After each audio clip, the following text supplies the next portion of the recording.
नमस्कार दोस्तों। तो आज हम पढ़ेंगे मॉडल्स में अगला पार्ट। आज हम पढ़ेंगे यूज टू का प्रयोग, ठीक है। इसके अलावा नीड और डेयर का भी पढ़ेंगे। तो जो यूज टू होता है, क्या होता है, तो लिखा है यूज टू का प्रयोग पास्ट, ठीक है, यानी पास्ट हैबिट या सिचुएशन यानी भूतकाल की आदत या अवस्था को एक्सप्रेस करने के लिए किया जाता है, ठीक है। तो इसका प्रयोग कभी भी प्रेजेंट हैबिट मतलब वर्तमान काल की आदत बताने के लिए मत करना, क्योंकि वर्तमान काल की आदत बताने का काम कौन करता है, तो प्रेजेंट सिंपल टेंस करता है, ठीक है। तो जैसे हमने लिखा he use to walk in the morning, तो इसका मतलब हम बता रहे हैं भूतकाल की आदत कि वो सुबह सुबह प्रातः काल वॉक किया करता था। ऐसे लिखा है Gandhi ji use to spin in the afternoon, Gandhi ji दोपहर के समय चरखा बुना करते थे या सूत काता करते थे या चरखा चलाते थे। My grandmother use to go to temple every morning, मेरी माँ मतलब मेरी दादी माँ रोज़ाना सुबह मंदिर जाया करती थी। तो ये भूतकाल की आदत बताने के लिए हम यूज़ टू का प्रयोग करते हैं। और यूज़ टू के बाद जो आपको ध्यान रखना है कि वर्ग की फर्स्ट फॉर्म लगाते हैं, ठीक है। इस सब पीछे वर्ग की फर्स्ट फॉर्म है, ठीक है। यूज़ टू का प्रयोग अफर्मेटिव में कैसे होता है, तो अफर्मेटिव में होता है ही यूज़ टू वॉक, ठीक है। यानी यूज़ टू का जब हम मॉडल्स की तरह इस्तेमाल करते हैं तो इसके बाद मेन वर्ग की फर्स्ट फॉर्म आती है। और जब नेगेटिव बनाना होता है तो ही यूज्ड और टू के बीच में नोट लग जाता है, he used not to walk, ठीक है। या फिर हम ऐसा कर सकते हैं कि हम पास्ट बनाने के लिए डिड नोट का इस्तेमाल कर सकते हैं, ही डिड नोट, और फिर यूज्ड की जगह यूज लिखना पड़ेगा। तो he did not use to walk, ठीक है, क्योंकि डिड के साथ क्या आता है, मेन वर्ग की फर्स्ट फॉर्म, तो इसीलिए यूज लिखना पड़ा first form, use second form होती है, ठीक है। तो आगे लिखा है कि इंट्रोगेटिव, तो इंट्रोगेटिव बनाने के लिए यूज्ड पहले आ जाएगा, फिर सब्जेक्ट आ जाएगा, फिर टू, और फिर वर्ग की फर्स्ट फॉर्म आ जाएगा, ठीक है। ऐसे ही फिर नेगेटिव से बनाओगे तो डिड पहले आ जाएगा, तो did he use to walk, ठीक है। तो डिड के बाद यहाँ पे यूज जो है वर्ग की फर्स्ट फॉर्म होगी, ठीक है। यूज का प्रयोग बी अकस्टम टू यानी अभ्यस्त होना, आदि होना, लत लगना के अर्थ में किया जाता है। इस अर्थ में यूज का प्रयोग एडजेक्टिव के रूप में होता है तथा इसके पहले बी की फॉर्म इजामार, बी और ये बिकम और गेट, इनकी भी फर्स्ट सेकंड या थर्ड फॉर्म हो सकती है। तो इनका प्रयोग अवश्य होता है जो किसी भी टेंस में प्रयुक्त हो सकता है। इस संदर्भ में यूज्ड टू के बाद नाउन, प्रोनाउन या जीरण का प्रयोग अवश्य होता है। ये बहुत इंपॉर्टेंट लाइन है, इसको आप मतलब ध्यान से इसको पढ़ लीजिए, ठीक है। तो क्या लिखता है, तो ये लिखता है कि जब यूज टू का प्रयोग बी ए कस्टम टू के अर्थ में किया जाता है यानी अभ्यस्त होना, आदि होना, लत लगना, तो यूज का प्रयोग एडजेक्टिव की तरह होता है। तो इसके पहले आपको बी की फॉर्म या बिकम या गेट का मतलब फर्स्ट फॉर्म, सेकंड फॉर्म या थर्ड फॉर्म मिल जाएगा। और फिर ये किसी भी टेंस में इस्तेमाल हो सकते हैं, प्रेजेंट या पास्ट में। और इसके बाद कभी भी जो आएगा ना यूज टू के बाद, तो वो ज़्यादातर वो जीरंड होता है या फिर वो नाउन या प्रोनाउन भी हो सकता है, ठीक है। जैसे हमने लिखा है कि ही इज, तो इज क्या है, ये बी की फॉर्म है, बी की फॉर्म के बाद क्या है, यूज टू है, तो ये एडजेक्टिव की तरह इस्तेमाल हुआ है, ठीक है। तो इसके बाद क्या है, जीरंड आएगा, ठीक है।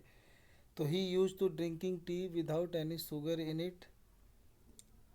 ऐसे ही लिखा है कि सी इज़, तो इज़ भी बी की फॉर्म है, तो she is use to working, तो ये जीरेंड हो गया क्योंकि एडजेक्टिव की तरह इस्तेमाल हुआ है, ये जीरेंड हो गया। तो he is used to working in a noisy room, तो ये भूतकाल की आदत बता रहा है कि उसे मतलब बिना बिना शक्कर वाली चीनी पीने की मतलब चाय पीने की आदत थी और उसे शोर वाले कमरे में काम करने की आदत थी। ऐसे लिखा I am not use to a hot climate, तो ये जो बी की फॉर्म है अब ये नेगेटिव में आ गया, तो ये यूज टू के बाद ए हॉट क्लाइमेट यानी नाउन का इस्तेमाल भी आ सकता है यूज टू के बाद, ठीक है। कई वर्ब या एडजेक्टिव या फ्रेज के बाद टू का प्रयोग होता है और इसके बाद वर्ब की फर्स्ट फॉर्म पर आईएनजी यानी जीरंड के जैसा प्रयोग होता है, ठीक है। तो इसके एग्जाम्पल होते हैं be use to, accustomed to, adverse to, with a view to, addicted to, devoted to, in addition to, look forward to, object to, owing to, given to, taken to, prone to, ठीक है। तो यहाँ पे हमने दो example लिया, जैसे he is, तो बी की फॉर्म हो गया। इसके बाद लिखा है एडिक्टेड टू, तो इसके बाद स्मोकिंग आएगा, he is addicted to smoking. ऐसे ही वाज यूज टू, ये वाज बी की फॉर्म हो गया, यूज टू एडजेक्टिव की तरह इस्तेमाल हो गया तो उसका ड्राइविंग आएगा। तो he was used to driving on the right when he was in London, ठीक है। नीड, नीड का प्रयोग की आवश्यकता होना या पढ़ना, यानी कोई चीज़ की ज़रूरत होना, आवश्यकता होना, ठीक है। तो रिक्वायर या टू बी नेसेसरी के अर्थ में मेन वर्ब के रूप में सिंगुलर या प्लूरल दोनों फॉर्म में हो सकता है, ठीक है। ही नीड्स माई हेल्प, उससे मेरे मदद की ज़रूरत है। तो नीड्स इस समय मेन वर्ब है, तो मेन वर्ब है तो अगर ये सब्जेक्ट सिंगुलर है ही तो ये भी सिंगुलर के लिए एस आ गया है, तो करेक्ट है। दे नीड ए बुक, तो दे प्लूरल है इसीलिए नीड प्लूरल आया बिना इसके, ये भी ठीक है। यू नीड सम मनी, तो यू प्लूरल है तो नीड भी प्लूरल है, ठीक है, तो ये भी करेक्ट हुआ। और ऐसे हम सेकंड फॉर्म में भी यूज़ कर सकते हैं पास्ट टेंस में, तो ये सेकंड फॉर्म में भी ये मेन वर्ब है। He needs to talk to her, तो ये पास्ट टेंस है। तो जब ये मेन वर्ब की तरह इस्तेमाल हुआ है तो इसके आगे टू टॉक यानी इन्फिनेटिव, फुल इन्फिनेटिव का प्रयोग कर सकते हैं, टू प्लस वी1 का प्रयोग कर सकते हैं। लेकिन कंटिन्यूस टेंस में कभी भी इसका प्रयोग नहीं करना चाहिए। जैसे he is needing some books, तो ये नीडिंग जो है ये आईएनजी लग गया नीड में, तो ये कंटिन्यूस टेंस बनाना चाह रहे हैं, तो कभी भी नीड को या डेयर को कंटिन्यूस टेंस में नहीं लिखा जाता, ठीक है। इसको लिखना पड़ेगा ही नीड्स सम बुक्स, ठीक है। अगर हमें नेगेटिव बनाना हो तो ही डज नॉट यानी हेल्पिंग वर्ब डू या डज या डिड का प्रयोग होगा। तो he does not need my help, तो ये करेक्ट हो जाएगा क्योंकि यहाँ पर ये मेन वर्ब है। They do not need money, तो ये भी करेक्ट है क्योंकि इस समय ये मेन वर्ब है और ये हेल्पिंग वर्ब है, ठीक है। तो नेगेटिव बनाने के लिए हेल्पिंग वर्ब में डू डज और डिड का प्रयोग होता है, ठीक है। इंट्रोगेटिव में भी सेम ऐसे ही, do you need my help, ये भी करेक्ट है। Did he need to come here, ये भी करेक्ट है, ठीक है, क्योंकि जो नीड है इस समय मेन वर्ब है। नीड का प्रयोग मेन वर्ब के रूप में होता है और इसके बाद ज़रूरत के मुताबिक इन्फिनेटिव विद टू का भी प्रयोग होता है। I need to go there, तो नीड मेन वर्ब है, मेन वर्ब के बाद टू गो आ सकता है इन्फिनेटिव, ठीक है। नीड नोट का प्रयोग मार्जिनल ऑक्सिलरी वर्ब के रूप में नेगेटिव आइडिया को एक्सप्रेस करने के लिए हमेशा प्लूरल फॉर्म में होता है। आई नीड नॉट, तो नोट आ गया, आई नीड नॉट तो ये हेल्पिंग वर्ब हुआ।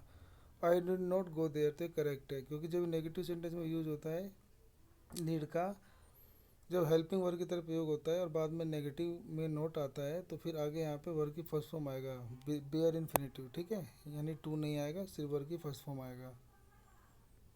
ही नीड नॉट कम हेयर, तो ये भी करेक्ट लिखा है, नीड हेल्पिंग वर्ब है, नॉट नेगेटिव एडवर्ब है, तो इसके बाद आपका बेयर इन्फिनेटिव आएगा, करेक्ट। अगला ऐसे ही लिखा हुआ है कि नोट नीड नोट के बाद टू प्लस वी वन का प्रयोग नहीं होता है, ठीक है। डेयर, डेयर का प्रयोग होता है साहस करना या हिम्मत करना। तो डेयर का प्रयोग साहस करना या हिम्मत करना, तो करेज माने साहस और इम्प्रूडेंस माने हिम्मत दिखाना या हिम्मत करना के अर्थ में मेन वर्ब के रूप में सिंगुलर या प्लूरल दोनों फॉर्म में हो सकता है, जैसे नीड का हो रहा था। तो he dares to go there, I dare to oppose my father and I dared to call me a fool. तो आई डेयर ये इस समय मेन वर्ब है, मेन वर्ब है तो ये सब्जेक्ट सिंगुलर है तो इसीलिए यहाँ पे एस जोड़ा गया है, तो ये भी करेक्ट हुआ। आई प्लूरल होता है तो इसीलिए डेयर भी प्लूरल है, करेक्ट हुआ। ही सिंगुलर है लेकिन यहाँ पे सेकंड फॉर्म लगा के हमने डेयर्ड क्या बना दिया है पास्ट टेंस, तो पास्ट टेंस में भी तो डेयर का डेयर्ड हो जाएगा। He dare to call me a fool. जब इसका मेन वर्ब की तरह इस्तेमाल करते हैं तो इसके पीछे to plus V one to plus V one to plus V one यानी फुल इन्फिनेटिव लगा सकते हैं। तो जब डेयर का प्रयोग चुनौती देना या ललकारना यानी चैलेंज के अर्थ में होता है तो उसके ठीक बाद ऑब्जेक्ट का प्रयोग होता है तथा ऑब्जेक्ट के बाद इन्फिनेटिव विद टू का भी प्रयोग होता है।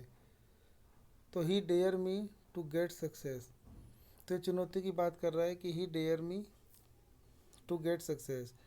तो यहाँ पे जो डेयर है इसके बाद ऑब्जेक्ट मी आया है तो मी के बाद इन्फिनेटिव का प्रयोग कर सकते हैं टू गेट का यानी टू प्लस वी वन का। ऐसी आई डेयर हिम, तो डेयर मेन वर्ब है, इसके बाद ये ऑब्जेक्ट आ गया तो ऑब्जेक्ट के बाद यहाँ पे ये इन्फिनेटिव आ सकता है, ठीक है। I dare him to win the match, तो ये चुनौती के लिए ललकार रहा है जीतने के लिए। Negative, he does not dare to go there, तो यहाँ पे नेगेटिव बनाने के लिए डू डज या फिर डिड का प्रयोग करते हैं, फिर यहाँ पे नॉट फिर डेयर जो है वर्ब की फर्स्ट फॉर्म आएगी हमेशा, ठीक है। तो ही डज नॉट डेयर और डेयर के बाद जब क्योंकि ये मेन वर्ब है तो टू गो यानी इन्फिनेटिव आ सकता है, टू अपोज टू टॉक ये सब आ सकते हैं। तो he does not dare to go there, I do not dare to oppose my father, they do not dare to talk to me. ये बिल्कुल सही लिखा है।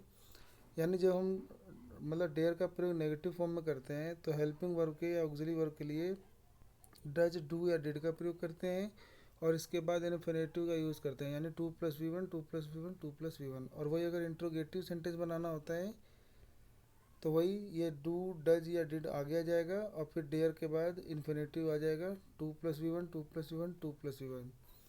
तो does she dare to come here, do I dare to oppose my teacher, did they dare to talk to me. तो ये सब आपका करेक्ट हुआ, सही है। अगला है डेयर का प्रयोग मेन वर्ब के रूप में होता है, इसके बाद ज़रूरत के मुताबिक इन्फिनेटिव का भी प्रयोग होता है। तो जब भी ये डेयर मेन वर्ब होता है तो उसके बाद हम इन्फिनेटिव 2+1 लगा सकते हैं। तो he does not dare to oppose my boss, ये करेक्ट है क्योंकि मेन वर्ब है। डेयर नोट के बाद 2+ इन्फिनेटिव नहीं लगाते हैं। डेयर नोट लगाने से क्या होता है कि अब ये खुद हेल्पिंग वर्ब है, अगर ये खुद हेल्पिंग वर्ब है तो आगे 2+ इन्फिनेटिव नहीं लगाएंगे, सिर्फ वर्ब की फर्स्ट फॉर्म लगाएंगे यानी बेयर इन्फिनेटिव, ठीक है। तो he does not go there ये गलत हो जाएगा, he dare not go there सही हो जाएगा। ऐसी डेयर सी अपोज और फादर ये भी आपका सही हो जाएगा, लेकिन ये इंट्रोगेटिव था इसलिए सही है, ये नेगेटिव था इसलिए सही है, ठीक है। तो इतना ही था, मिलते हैं अगली वीडियो में।